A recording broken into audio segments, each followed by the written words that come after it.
P ജയചന്ദ്രന്റെ മരണം അറിഞ്ഞ ഞെട്ടലിലാണ് ഇന്ന് ഓരോ ഗായകന്റെ ആരാധകരും. അദ്ദേഹം വളരെ നാളായി അർബുദ ബാധിതനായി ചികിത്സയിലായിരുന്നു. ക്യാൻസറിന്റെ പിടിയിലായതോടെ അദ്ദേഹം തീരെ അവശ്യ നിലയിലേക്ക് എത്തിയത് നമ്മൾ കണ്ടു. എന്നാലും അവസാന നാളുകളിൽ അദ്ദേഹം സംഗീതത്തെ മുറുകെ പിടിച്ചിരുന്നു.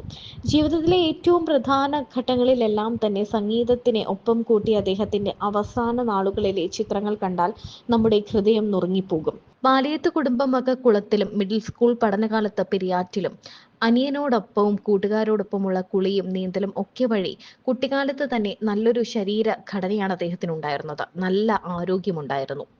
ഈ കുട്ടിക്കാലത്തെ നീന്തലും കുളിയും ഭക്ഷണവും കുടുംബവും എല്ലാം തന്നെയായിരുന്നു തന്റെ ആരോഗ്യ രഹസ്യമെന്ന് അദ്ദേഹം പലപ്പോഴും പറഞ്ഞിട്ടുണ്ട്. ഹൈസ്കൂൾ പഠനകാലത്ത് ഭാഗപത്രപ്രകാരം കിട്ടിയ ഇരിങ്ങാലക്കുടയിലെ വീട്ടിലേക്ക് കുടുംബത്തോടെ താമസം മാറ്റി. അവിടെ നാഷണൽ ഹൈസ്കൂളിൽ 8ാം ക്ലാസ്സിൽ ചേർന്നു. മലയാളം അധ്യാപകൻ KB രാമനാഥൻ മാഷിന്റെ പരിലാളനയിലാണ് ജയചന്ദ്രൻ എന്ന ഗായകൻ രൂപപ്പെട്ടത്. അത് കഴിഞ്ഞ് പ്രീ യൂണിവേഴ്സിറ്റി BSc കോഴ്സുകൾ ചെയ്തു. ഇരിങ്ങാലക്കുടയിൽ തന്നെ ക്രൈസ്റ്റ് കോളേജിലായിരുന്നു അദ്ദേഹത്തിന്റെ വിദ്യാഭ്യാസം. സ്കൂളിൽ പഠിക്കുന്ന സമയത്ത് ജയചന്ദ്രന്റെ പ്രധാന കായിക വിനോദം എന്ന് പറയുന്നത് ബാഡ്മിന്റണും കോളേജ് ജീവിതകാലത്ത് ക്രിക്കറ്റും ആയിരുന്നു. നല്ല ഒന്നാന്തരം ബാറ്റ്സ്മാൻ കൂടിയായിരുന്നു അദ്ദേഹം. ക്രിക്കറ്റിൽ ജ്യേഷ്ഠ സഹോദരനായിരുന്നു അദ്ദേഹത്തിന്റെ ഗുരു. കൂടാതെ കോളേജിൽ പഠിക്കുമ്പോൾ NCCയിലും അംഗമായിരുന്നു. സ്കൂളിലും കോളേജിലും പോയിരുന്നത് സൈക്കിളിലായിരുന്നു. ഹൈസ്കൂൾ പഠനകാലത്ത് സൈക്കിൾ യാത്രയിൽ ഒരു രസകരമായ അനുഭവം ഉണ്ടായത് അദ്ദേഹം പറഞ്ഞിട്ടുണ്ട്. മുൻപ് നല്ലൊരു ഭക്ഷണപ്രിയനായിരുന്നു ജയചന്ദ്രൻ. അന്ന് തൃശ്ശൂരിൽ പ്രശസ്തമായ പത്താൻസ് എന്നൊരു ഹോട്ടൽ ഉണ്ടായിരുന്നു. ക്രിക്കറ്റ് മത്സരങ്ങൾക്കൊക്കെ പോയ ശേഷം അവിടെ പോയി ഭക്ഷണം കഴിക്കുന്ന കാര്യത്തിൽ അദ്ദേഹം പ്രത്യേക നിയന്ത്രണം പുലർത്തിയിരുന്നതായി കേട്ടിട്ടുണ്ട്. തികഞ്ഞൊരു വെജിറ്റേറിയൻ ആയിരുന്നു അദ്ദേഹം. ദേവരാജൻ മാസ്റ്റർ ജയചന്ദ്രനെ പുത്രവാത്സല്യത്തോടെയാണ് സംഗീത ലോകത്ത് കൊണ്ടുവന്നത്.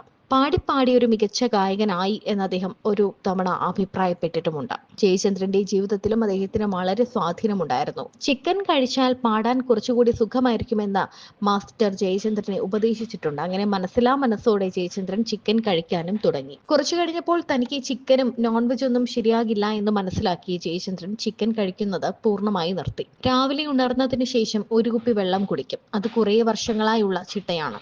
ഏകദേശം 8 മണി കഴിയുമ്പോൾ അരമണിക്കൂർ വ്യായാമം. ജലദോഷമോ മറ്റോ ഇല്ലെങ്കിൽ തലയിൽ എണ്ണ തേച്ച് വിസ്തരിച്ചൊരു കുളി. അത് കഴിഞ്ഞ് 9 മണി അടുപ്പിച്ച് ലഘുഭക്ഷണം. 3 ഇഡലി, കൂട്ടിന് ചട്നി അല്ലെങ്കിൽ ഉഴുന്ന് പൊടിച്ചുണ്ടാക്കുന്ന പൊടി. സാധാരണ എല്ലാവരും വെളിച്ചെണ്ണ ഒഴിച്ചു കുഴയ്ക്കും. പക്ഷേ ജയചന്ദ്രന് അതിഷ്ടമല്ല. പകരം ചട്നി തന്നെ ഒഴിച്ച് കുഴച്ച് അത് ഉപയോഗിക്കും. ചായയോ കാപ്പിയോ നിർബന്ധമില്ലായിരുന്നു. ചൂടാക്കി തണുപ്പിച്ച വെള്ളം ധാരാളം കുടിക്കും. 10 മണിയോടെ റെക്കോർഡിംഗ് ഉണ്ടെങ്കിൽ സ്വന്തമായി ഡ്രൈവ് ചെയ്ത് പോകും. അതായിരുന്നു ശീലം. തിരികെ വന്ന ഏകദേശം 1 മണിക്ക് ഉച്ചഭക്ഷണം. തൈരും പപ്പടവും അച്ചാറും അല്പം ചോറും. ഇത്രയും തന്നെ അദ്ദേഹത്തിന് ധാരാളമായിരുന്നു. പിന്നെ ഏതെങ്കിലും ഒരു കറിയും കൂടി ഉണ്ടെങ്കിൽ കുശാൽ. 2 മണി മുതൽ 3:30 മണി വരെ ഉച്ചയുറക്കം. ഒരു ചായ കൂടി കഴിഞ്ഞ റെക്കോർഡിംഗ് ഉണ്ടെങ്കിൽ അതിനു പോകും. ഇല്ലെങ്കിൽ 6 മണി അടുപ്പിച്ച് 1 മണിക്കൂർ നടത്തം. 7 മണി കഴിയുമ്പോൾ രാത്രി ആഹാരം. അത് 3 ഇഡലി തന്നെ. ചിലപ്പോൾ ഇഡലിക്ക് പകരം ദോശയോ ഉപ്പുമാവോ അപ്പമോ ഒക്കെ ആയിരിക്കും. ഇതൊക്കെ കുറച്ച് സന്ദർഭങ്ങളിൽ മാത്രം. ഇഡലിയായിരുന്നു അദ്ദേഹത്തിന്റെ പ്രിയ ഭക്ഷണം. 8 മണി കഴിഞ്ഞാൽ അദ്ദേഹത്തിന് ഇഷ്ടപ്പെട്ട 3-4 ആളുകളെ ഫോൺ വിളിക്കും. ഇഷ്ടഗാനങ്ങൾ, രാഷ്ട്രീയ കാര്യങ്ങൾ, സ്മരണകൾ, ഓർമ്മകൾ, പുതിയ സംഭവങ്ങൾ, അങ്ങനെ ചർച്ചകൾ നടക്കും. പിന്നീട് 11:30 ഉറക്കം. പെട്ടെന്ന് ഇമോഷണൽ ആകുന്ന ആളുകൂടിയായിരുന്നു ജയചന്ദ്രൻ. വളരെ ചെറിയ അക്ഷരത്തിൽ 10-100 പാട്ടുകൾ സ്വന്തം കൈപ്പടയിൽ എഴുതി സൂക്ഷിച്ചിരിക്കുന്ന ഒരു കുട്ടി ബുക്ക് നോക്കിയാണ് അവസാന നാൾ വരെയും അദ്ദേഹം പാടിയത്.